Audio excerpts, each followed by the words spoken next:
Good morning, folks. We're back again. Today's guest is Susan Pennell with PSA, Premier Sports Academy, out in Newfoundland.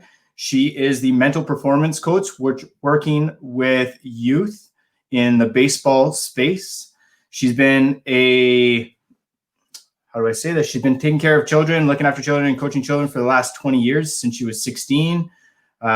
She has multiple sports, or she's been involved with multiple sports at the provincial level. She's an athlete herself, Canadian certified counselor, and working with K-12 in the counseling field currently. So with no further ado, we're going to bring her in. We've got panelist Michelle Giangulano, if I said that correctly.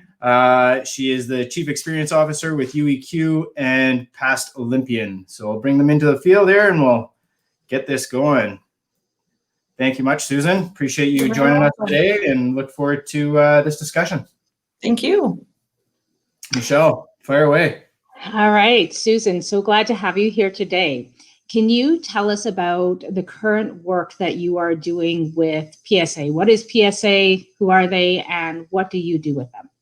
Okay, so PSA stands for Premier Sports Academy, and it is a baseball-focused facility that we have here in Newfoundland, and they currently have a development program. And so my job with their development program is to be their mental performance coach. So we have athletes from 11U, so our youngest I think is about 8, up until 17U. So we have 8 to 17-year-olds that we work with. They're going to spend about 8 months out of the year together, and a mandatory part of what we do with them is mental performance training. So I've been using YouEQ and the EQ to IQ cards and the sport decks, which we don't have the cards yet, but we've been using the digital version to work through some mental prep with these athletes. Fabulous. Now, can you share with me what have you noticed as a result of adding the YouEQ games to your program in the mental prep? Well, I've noticed that the athletes are just in general more comfortable talking about emotion words. For especially the 11U group, that's the group that I work with the most. They found that very hard to engage with when we first started, which, I was expecting. They didn't really understand what the words meant. They didn't really understand the context of how to use the words to describe how they were feeling. But we've worked to a place where they can engage in conversations in pairs or in small groups without me even having to facilitate that process anymore. So I think the biggest thing that I've noticed is that they're just generally more comfortable talking about their emotions and then processing what those emotions mean and how they can move forward when they feel certain emotions. And you are in a unique position because you are working with those athletes on that team, but you are also working with the coaches in the other programs in your facility. Can you tell us a bit about that? Yeah, so we've tried to make it sort of a cohesive process where everybody does a little bit of the same thing. I don't mandate what particular coaches do with their groups, but I just give suggestions. We have sort of a group coach chat where I put in what I've done with the 11U group. Sometimes I work with the 15U group, sometimes the 13U group. I've done a little bit of work with the 17U group, but I sort of put in what I've done throughout the week, and then the coaches can take that and build on it, or, do something similar that works for their age group, because, they're all at different levels. So I think the biggest part is getting the coaches involved so that the athletes see that level of comfort from their coaches so that they can learn to be more comfortable talking about emotions. And, we do have a few females in the program, which changes the dynamic of the group. And, it's been really nice to see, even at the 17U age level, where we have, a really competitive female who fits in really well athletically with the guys. it hasn't been super detrimental in terms of having the guys speak about their emotions. They're all coming around, which, if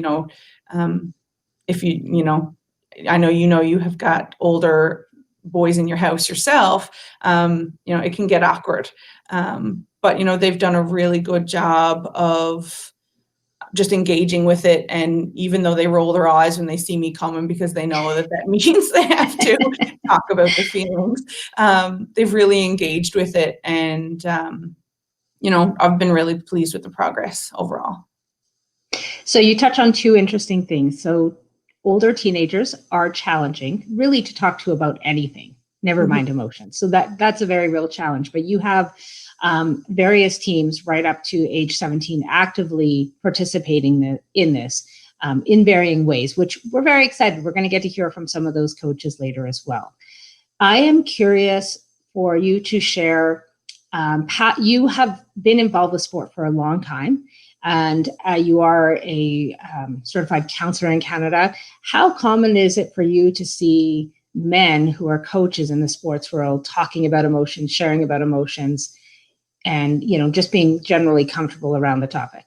It has come a long way, actually. Donnie and I, just before you popped on, we're talking about progress and how progress is what's important. And I feel like coaches in general have made a lot of progress on that front.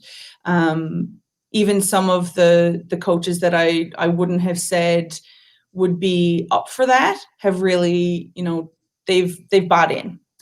And I think that, the more we sort of model that this is how we expect our coaches to do things and how we expect our athletes to engage, the more that will trickle out into the community.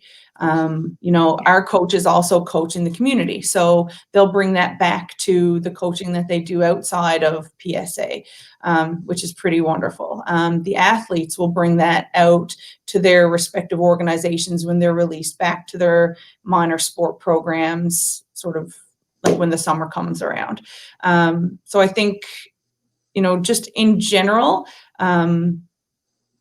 we've all, I think, come a really long way in terms of making sport a place that's safe to discuss how you're feeling and how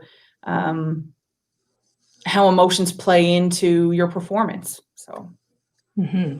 Now, we keep referencing emotions, but the work that we're doing expands well beyond emotions. It's around emotional intelligence. Mm-hmm. And so what are some of the other skills that you've seen that have been impactful, or that you've seen either the coaches or the players starting to use as a result of playing the games? I think particularly because I work more closely with the 11U group, it's easier for me to pick examples from that group. But I think just general empathy is something that I've noticed with that group.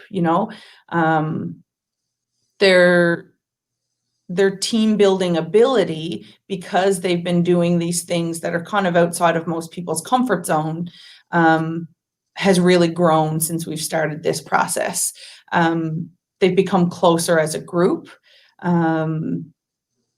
They seem not quite as cliquish, if you know what I mean. Like, they don't tend to, go off into their little groups and exclude other people. They're more willing to see from another person's perspective how being included is really important on a team. So just little things like that, I think, have made a big difference for this group so far.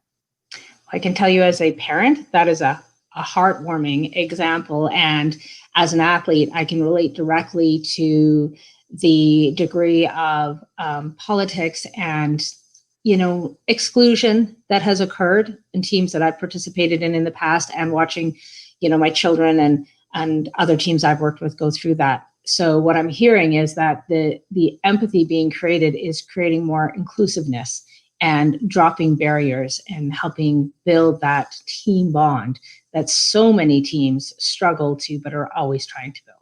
And absolutely. I know the most successful teams are the ones that truly can connect and bond at a strong level. Mm-hmm. Excellent. Okay, can you give us some examples of exactly how you are using the games with your teams? And you can reference different levels of the games as well. Okay. So when we started, we basically were just kind of learning how to use the cards. So, it was more about helping the athletes define the words that were on the cards. So whether it be an emotion word or a feeling or, we just kind of stuck to going through the levels a little bit at a time just to see how things changed and progressed as we used different levels of cards. And then once we got a little bit comfortable with what the process looked like, we kind of broke it back down, went back to the beginning, and then tried to really focus in on fully engaging with the cards and having the athletes lead each other instead of it being something that I did for them. It was something that they did with each other, which I think has made it a really positive thing for this group. Even like from the 11U right up to the 17U, I've gotten them to a point where they can sit down in partners or in small groups of 3 and go through the whole process. Start at the beginning. Sometimes I change up the questions I want them to ask. Sometimes, I follow the suggested questions that are in each level. Sometimes I throw in a different question if I feel like I want them to go with a different focus that day. So for example, this past weekend, I wanted them to focus on sort of goal setting and looking forward to what the next couple months would bring. We just got back from our Christmas vacation. The athletes haven't been throwing for a while. They've been focusing on arm care and strengthening their bodies, and they're going to get ready to start throwing again in the next few weeks, most of them. So we started out this past session, and I did that from 11U, 15U, and 17U. So we spent some time together talking about what their goals were, sort of a circle conversation. And then we did a meditation that was focused on goal setting and listening to your inner thoughts and deciding what was best for you and what you need in order to move forward. And then we used the cards in a way that they were focusing on goals. So I laid out all the cards, broke them into, I got them to choose their own partners, and I asked them to choose somebody that they haven't been a partner with for a while so that we sort of mix up the group a little bit. And then I got them to ask the questions on the card and then come back together and talk about, what they took from it at the end. So going from at the beginning focusing on goals to the end focusing on an emotion that stood out to them while they were doing that, sort of brought everything full circle. And they came away from it, talking about how they were really using words like excited and it's like some of them were even using like confused because some of them weren't sure what their goals should be. Right. And they were using words like, I'm trying to remember now. One little guy used perplexed and he used it, in 11U and he used it in, perfect context. So I was really proud. Teachers are going to be really happy with you when they go back to school. Yeah. So I think just changing up the way we use the cards changes the way that they engage with the cards so that it's not so monotonous. If they ask the same question of the same card, you kind of get in this habit of, well, I know what this card's going to be and I'll answer it the same way every time. But if I change up the questions, it gets them to look at it in a different way, which also sort of is a goal of mine to boost that empathy that we were talking about, looking at something from another perspective. So yeah, that's some of the so things challenging them to stay out of a rut and a routine and always taking the most from the opportunity present with the cards. Yeah. Okay, absolutely. so let's break this down just a little bit more. So some of the ways that you've played it, first of all, you're working with U11 to U17, and you've had, and correct me if I'm wrong, but you've had all levels experience, like all of those ages experience all levels of the games. I have. I think maybe the 11 U's might not have done anything with level 7 yet. Okay, I can't remember, but regardless of the age, they have done 1 through 6 at least, and the older kids have done. yes, Okay, so it's really interesting and pertinent because some people think, well, my kid's 12, we can't go to level 1 or 2 yet. A lot of those are emotion words or skills they actually really haven't had conscious practice with. Can't say we don't have the skill, but we don't know how much and how common or proficient they are with those skills. So that's really great. Now, can you just take like the very beginning when you introduced the games to them the first time? Tell me, how did you lead the room? Did you hold a card up? Did you show something? Did you hand everybody a card? What did you do to take, and how big is the team, first of all? Like the 11 U's are 17. 17 kids? Okay. Yeah, and 16 or 17, and we usually break them 8 and 8 or 9 and 9, depending on 8 and 9, depending on who shows up that week. So we try to make it a little bit smaller group. And then sometimes when we do our circle time, we bring everybody together. But I find to make it manageable in terms of the conversation not getting too loud and things getting too out of hand, the smaller group works really well. And then the 13 U's, I think, are 30 or 35 maybe. They're bigger, and they're split into 2 groups. Like they meet, I think, at 2 separate times. The 15 U's are also a big group, and the 17 U's are a big group. So they're broken up generally. They do half of their time with physical training and half of their time with me. So you're typically working from anywhere from 8 to 20 kids at a time in a mental training session. Yep. Okay. And then just describe that first session so that, you know, somebody new starting to work with a team.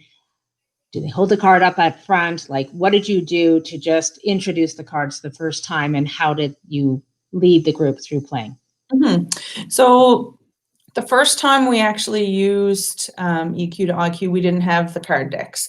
So I had the digital decks and I put them up on the television screen in the multi-purpose room. And that's when we decided that working in a small group might be easier, because I didn't want people to have to wait for 20 people to go before they would get to go again. Right. So, you know, I got them to choose a number, brought that card up on the screen, and then we basically just went kind of step by step based on what your suggested questions were, and just kind of went through most of the deck that way, just so they could get familiar with it. Once we got the cards, I started breaking them into groups of 4 or 5, and then having them take turns leading each other through the card, with myself and their other coaches kind of rotating about the room, getting involved in the discussion, answering any questions. You know, we've kind of got an ongoing understanding that if they don't know what a word means, they just put up their hand and ask myself or one of the other coaches, or if their partner knows what the word means, that they can explain it to them that way. Because I've made it, you know, really clear that if they don't understand the word, they can't really engage with answering the question at the end, usually, which is, how do you feel about that? Or what do you think about that? Or, you know, how can you relate to that? So if they don't understand it, they can't relate to it. So we make sure that they know what the word means before we move on. And I think, like, just as an interesting point, one of the first times I worked with the older group, and I can't remember if it was 15 or 17, I think it's 17U.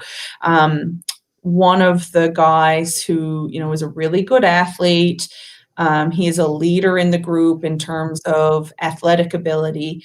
The word fear came up, and, you know, he could tell us what fear meant, but he couldn't give an example of a time when he was afraid. Oh, interesting. He just went to, well, you know, I just choose not to engage with fear. Because there was a group of guys around, and I feel like that was probably the cool thing to say. Whereas we've evolved to a point where he'll actually engage with that now and talk a little bit more about it. So I think that was one of the things that stood out to me the most, this sort of unwritten rule that boys can't be afraid of things. So So, very yeah. poignant example, because that is a very common belief. Courage means no fear, or fear is not allowed, or fear is a weakness. So thank you for sharing that. I'm very curious, when that came up, how did you handle it in the moment? And did you address it then, or did you allow him the space to be okay with that? And the evolution of him being able to engage with the word came after more sessions playing the game. So I allowed that to kind of be in the moment. I didn't make too much of it. I didn't question him on it. I just, let it go, and we moved on to another set of cards. But in another session, I modeled an example of a card, and I specifically chose a card that had something to do with fear. I can't remember the exact word, but I chose a card that had something to do with that. And when it said, give a personal example from your life, I went back to when I was trying out for the Canada Games track and field team. And my biggest fear leading into that was that I would get injured.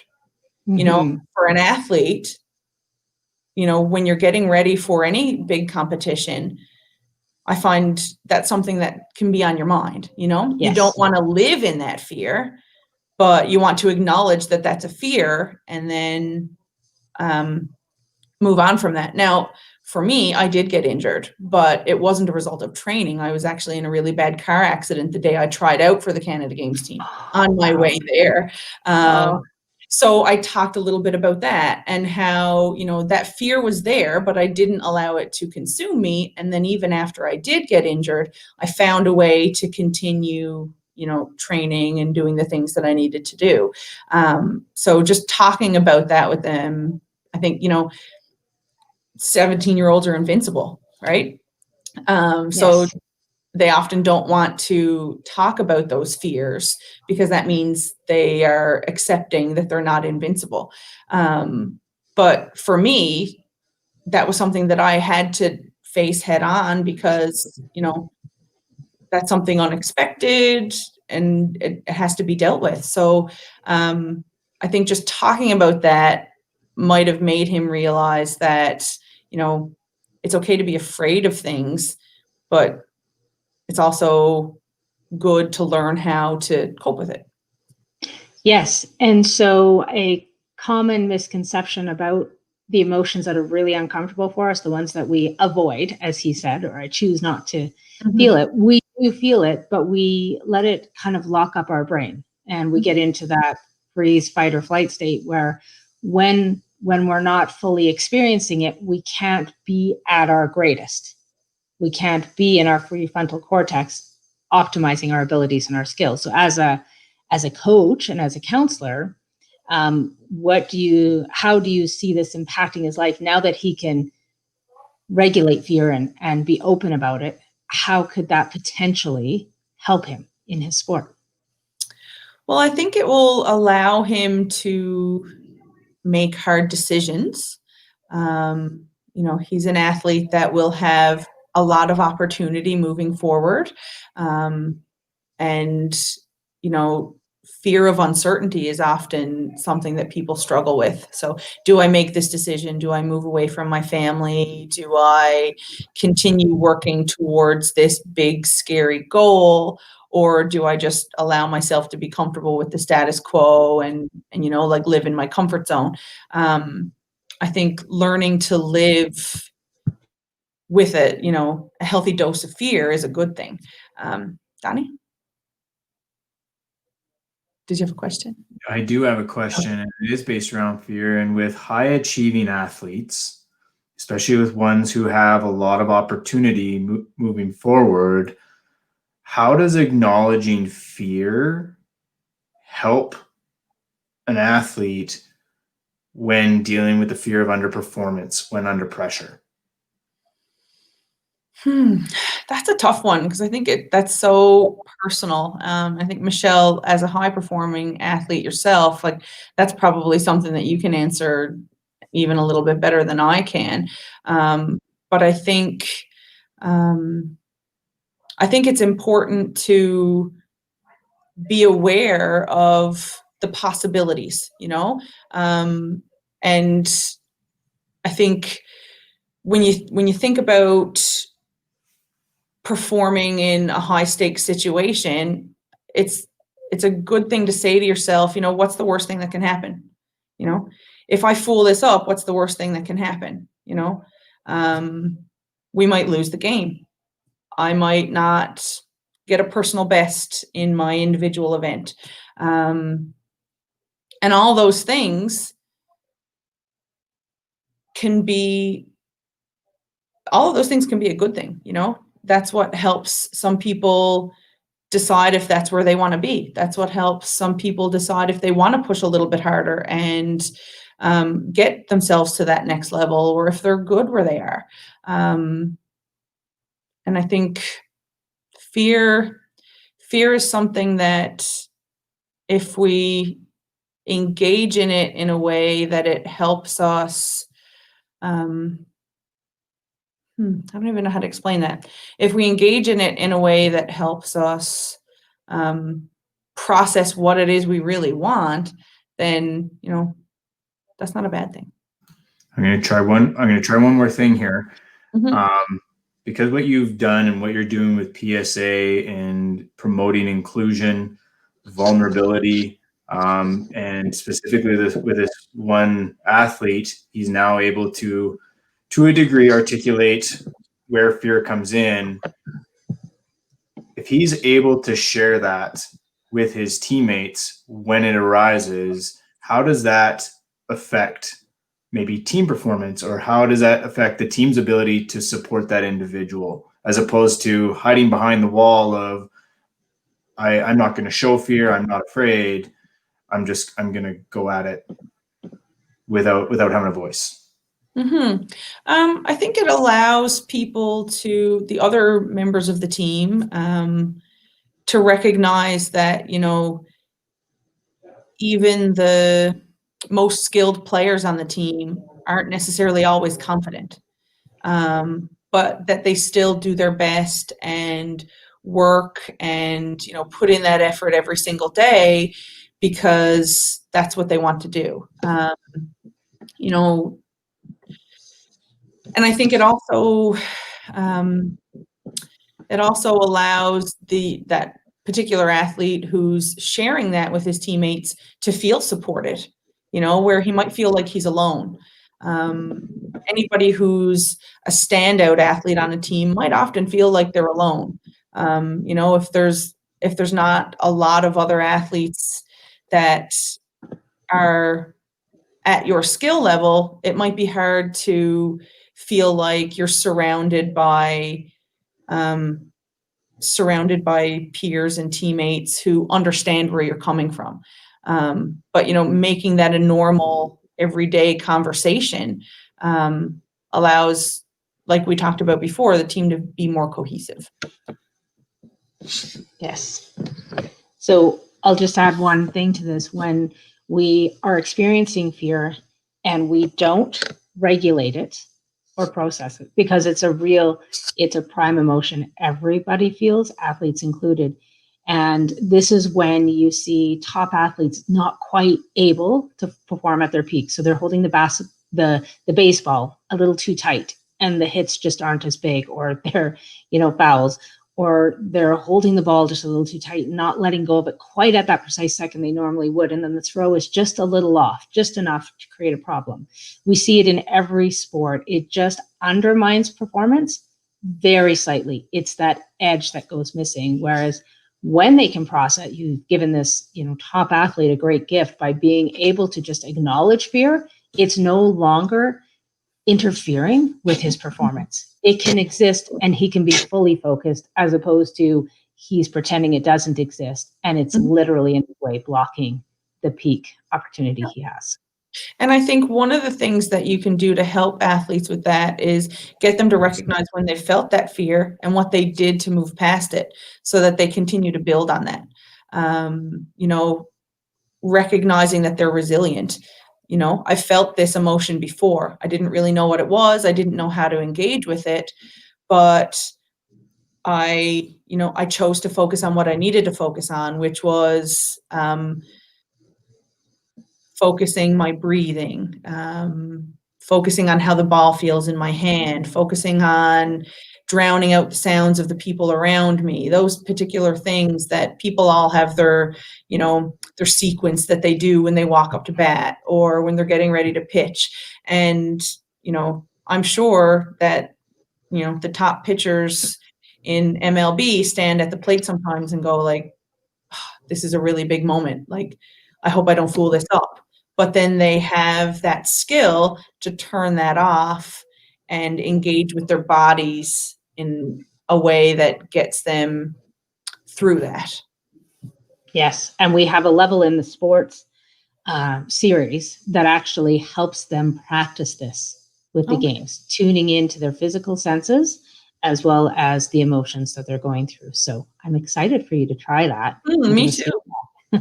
Now, let's just circle back for a moment. So you've talked about using the games where you use the digital decks and you divide them into small enough groups that you can lead them through so they all get experience. You've talked about taking the groups and dividing them into anywhere between 2 and 5 people per group, and they each play cards, and then you come back and talk about it in circle. You've talked about changing up some of the questions, using the questions as in the games recommended, but also substituting alternate questions for long-term use to keep them engaged.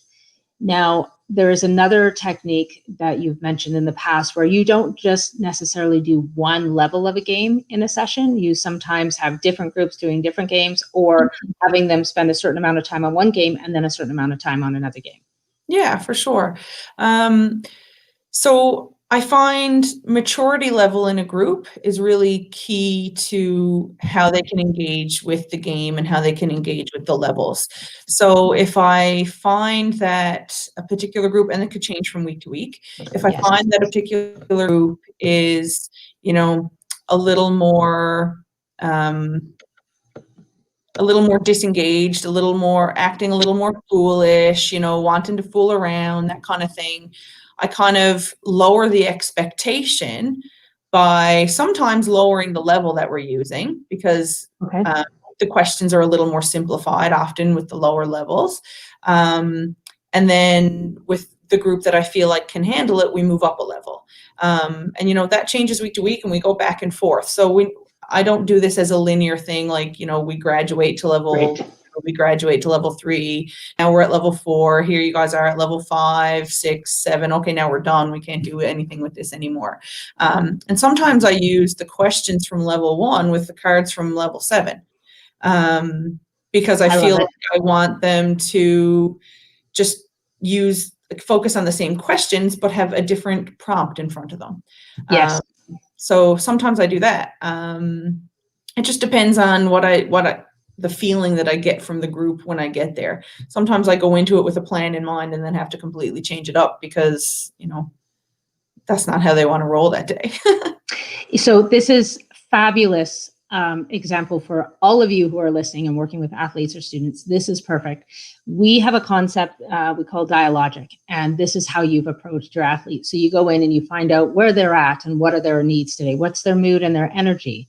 And you are building agility and resilience in how you're using the cards. So we have mechanics built in that are on purpose, but they are not meant to be just that all the time, all the way. It's the foundation, and you mixing up those mechanics with the pictures, excellent work, and really does engage their brains in, and we're really we're retraining, we're using this to train the brain at an incredible level, and you're expanding on that with those opportunities. And that demonstrates how this can be used for long periods of time and continually creating gains for the athletes and the coaches.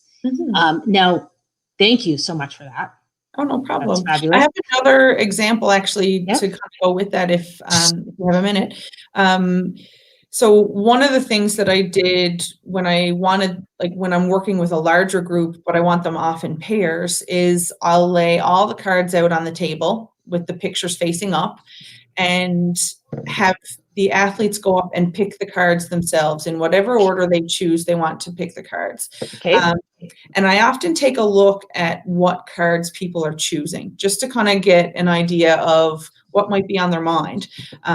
So we have one particular athlete who has had a pretty rough history, and I find he often chooses cards that are dark, and he chooses cards that end up having words like, tormented, Yeah. spiteful, angry. And I feel like for him, that's an emotion that he really needs to learn to process. And Yes. he's doing that, like the very first week, he kind of got a little mad that those were the ones that actually he kept picking randomly. Yes. So the first week, like I said, it was on the digital deck. And if he picked number 24, number 24 was angry. And then he picked number 40 and 40 was cranky or something like that. He kept picking those cards even like accidentally. But the first week he was a little miffed about that. He really didn't like that. But I find now he's choosing those cards so he can talk about the emotions that are on them. Yes. Because it's a safe place to do that. So for me, like that's a huge step for an athlete who, may not have previously had a safe place to talk about that type of an emotion. Yes. I just love the combination of who you are and what you are bringing to these athletes. So as a parent, as an athlete, as a coach, as a counselor, you're in the sports and the education industry, you just get the value of what you're bringing, and you have the patience to allow them to just work through it at their timeline and their process. Mm-hmm. One of the key things we talk about in this game is corrective complex, which ultimately comes down to creating a safe space for people to share thoughts and experiences. And then we give them the tools to be able to communicate appropriately and effectively from what they think to what they feel. Can you give us so again, I just have to say thank you, because you're doing such glorious work. Tell us, how was corrective complex for you to learn about? And I know you have this incredible background, but we bring it, in a slightly different light than maybe some have seen.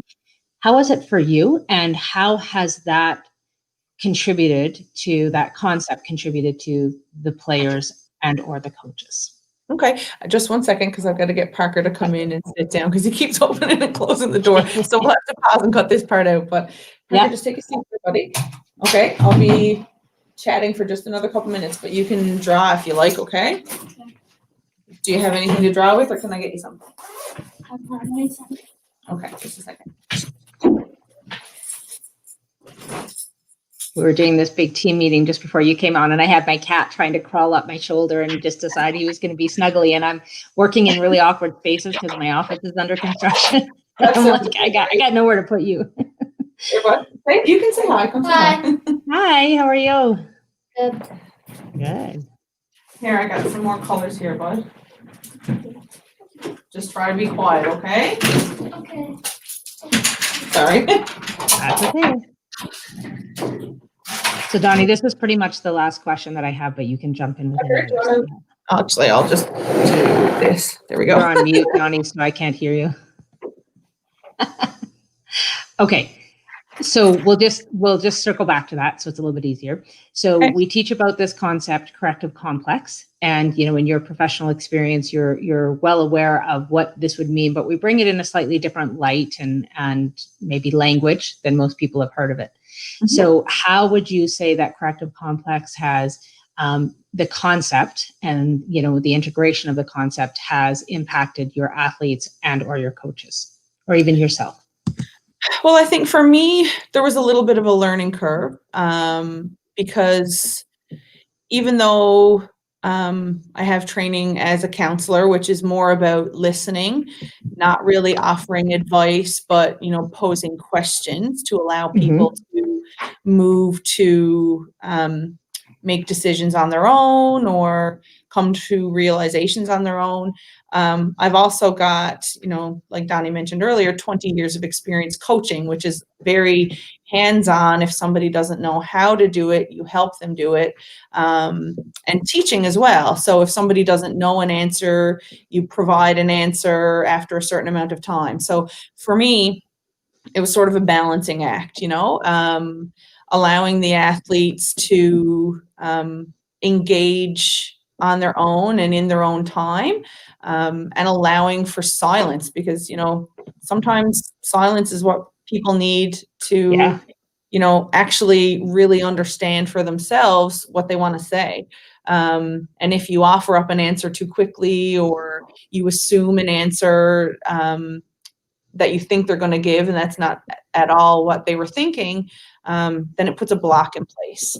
And it makes it harder for people to engage, and to feel like, they're leading that process. Because, with anything like this, counseling wise, or using this game, I always tell the students when I use it in school that, they're the boss, Yes. and when I'm using the digital decks, they're the boss because they get to choose a number. And, if they really don't like that card, they can be the boss and they can tell me that they want to choose a different card. If they're not ready to engage in that card, that's okay. But it's just for me to keep a note of, where that block happened, and maybe come back to it at a later date. But I think it's really important that whoever it is that you're working with feels like they're in control of the process, which is why I try not to facilitate it as much as allowing the athletes to do that with each other. Beautiful and fabulous examples. Now, can you share any way that you've seen it impact the other coaches in your organization in terms of how they're interacting with the kids or themselves, or anything they've shared with you? Yeah. So one of our coaches, who's a phenomenal coach, he's very involved with the athletes. He can talk to athletes, from elite level right down to beginners, and find common ground with them. I found he was struggling with wanting it to be a step-by-step process. Yes. And so I think by watching me engage with the athletes in a different way than he had been attempting before allowed him to see that it doesn't have to be a step-by-step process. And, you don't have to necessarily ask the questions in order on the back if that doesn't feel right in the moment. You don't necessarily have to, go person to person. You can allow athletes, if you're working with a bigger group, you can allow athletes to volunteer. See who's willing to volunteer that day. If somebody's not willing to volunteer, just make note of that and maybe have a discussion with them afterwards. So, it's more about just modeling different ways of doing it for all of the other coaches that are around, so that I can learn from them and they can learn from me and we can learn from the athletes. So now, how would that final statement you just made, how does it apply to, how might it be impacting the coaches' relationships with the kids, just as far as baseball and their day-to-day? So not just when they're playing the cards, but when they're actually coaching and doing the sport.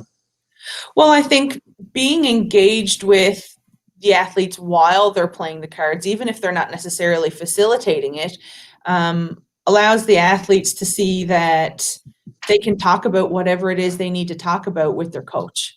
They don't have to feel awkward talking to their coach about being absolutely terrified of what's going to happen in the next game, or what's going to happen in their tryout, or, what's going to happen when they go to a showcase. They don't have to feel like, anything is off the table. Coach is somebody that they can talk to, just like they can talk to their peers on their team. So I know that a lot of coaches, when they run into a struggle with a top athlete, one of the common things that I hear is just, I can't get this athlete to communicate with me or to share with me what's going on, or we've tried to set them up with somebody to help them. And what I'm hearing is that this work is helping that shift. So the athletes feel that trust to actually share what's going on with their coach. And Yeah, the coach naturally has the skill now to facilitate that. and I think that's, it's a work in progress for everybody. Yes. And I think the more we just engage with this process of mental prep in general, the more we normalize it for our athletes, so that, they feel like the team is their safe space. Yeah. Yeah. And I think Totally that's get that. one of the most important things that we can do for them. Perfect. Okay, Donnie, I'm good. What do you have? Okay, one question, and it's a big one. So PSA is taking a neck up approach to ultimately change the culture within baseball and in sport in general. As a counselor, as a mother, as a teacher, as a coach, as a facilitator, what is the importance of this approach in sport as a whole to the athlete as well as the coaches? Well, I think for the athletes, like we talked a lot about, it's fostering resilience. It's recognizing that people are at their own levels, whether it comes to their physical skill or their coping ability or their tenacity, their grit, like all those words that describe how athletes engage in sport. Everybody's at a different level, but it's really important to foster, that notion that sport isn't just about physical skill. It's about it's about engaging with your sport in a meaningful way. And I think if you can do that with Parker, sweetheart. Sorry. It's okay. So if we can do that in a way that fosters resilience, then we're setting our athletes up for greater success, not only in sport but in life. And I think that's the most important part. Most people don't end up going to the Olympics. Most people don't end up playing in the MLB. Most people don't end up playing in the NHL or, whatever the highest level of sport is in their respective sport. But if they can gain life skills from that sport so that they're more resilient when it comes to loss in general, then that's a positive thing. So that they're a better team player when it comes to the people that they work with in business or their families, then that's a positive thing. So I think that's the biggest thing that we're trying to build. And our hope is that trickles out into the community and into all the other sporting groups, from everybody that steps into the building as an athlete or as a coach, and then takes a little bit of that away to their families and their friends and all of their other teammates in various sports that they play. Right. Absolutely love it. Question? Absolutely. If I were to ask one more thing, it would just be like, that was very much from an athlete perspective. And I guess what's the importance for the coaches? Because ultimately they're there. I want to say a large majority of coaches volunteer in a lot of different sports, and their intent is to be a part of the kids' lives. But then we do have the other coaches, which are focused on an end result, which is winning.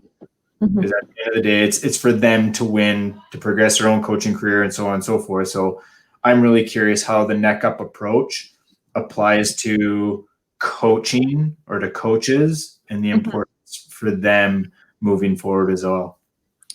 So I think PSA has been very purposeful about choosing the coaches that they have involved in this program, because they are coaches who have reach into the community. They're not just coaches who are involved in PSA. They also coach minor sport. One of our coaches teaches at the university level in the recreation department. So that's something that he brings to coaches and teachers and athletes that he trains and works with on a regular basis. So I think it's important that, we're all progressing in a way that moves us forward and, like our coaches in general have an understanding that sport is not just skill. There's also a really big mental game. Awesome. Excellent. Thank you. You're welcome. Okay.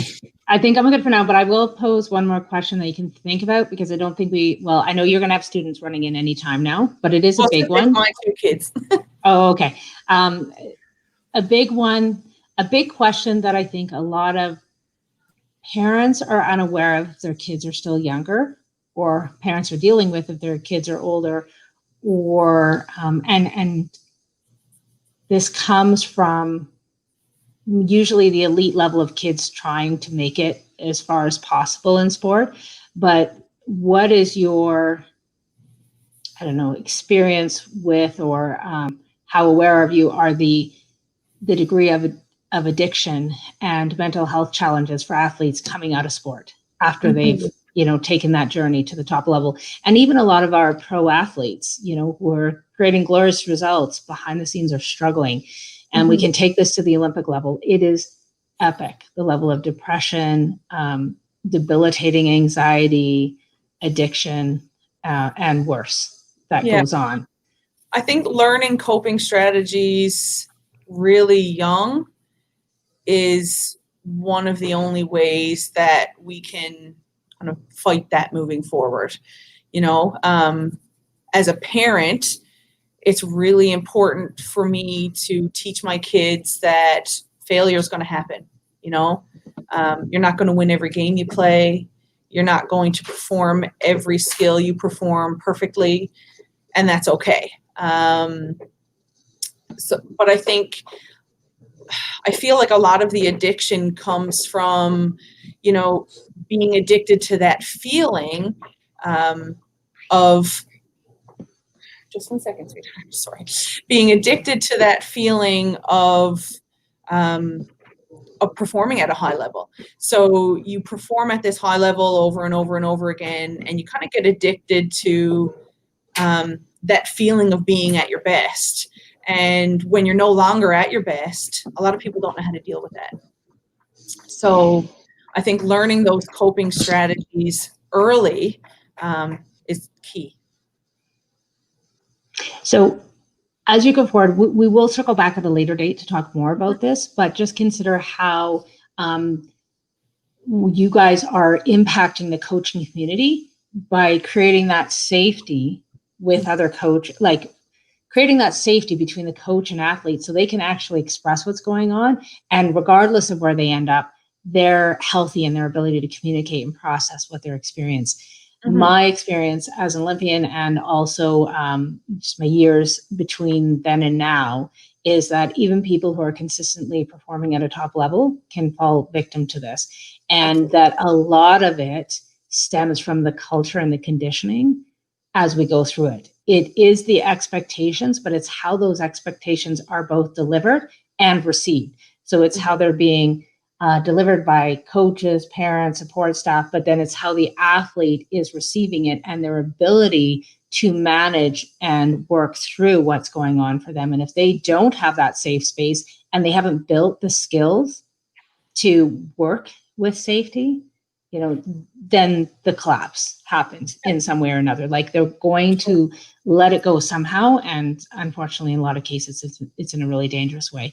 So just, I know it's a really big topic, it's a tough topic, but I want to help parents who are genuinely well-intentioned and really want to make a difference in terms of the overall health of their kid and giving them their best chance to reach success. And so many well-intentioned coaches that we all came through these systems that just didn't help us learn these skills. Mhm. right? So just consider that anytime you want to give us feedback on that, that would be great. Okay, It's a big topic. We could talk for 2 hours just about that. Oh, definitely. Yeah.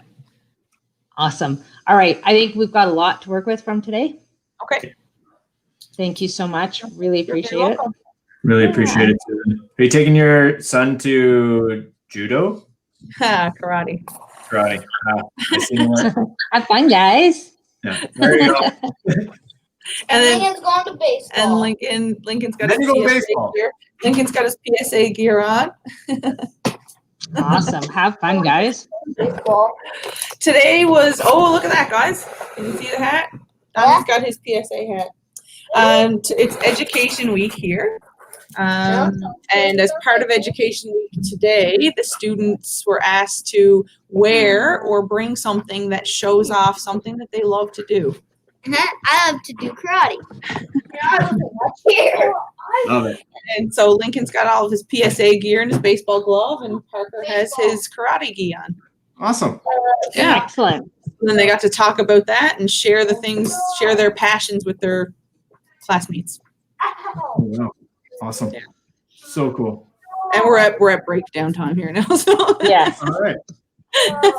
thank you very much, guys. You're welcome. Thank you. Enjoy the afternoon. It was my Okay. pleasure. Absolutely. Anytime. Thanks. Okay. Bye-bye. Bye.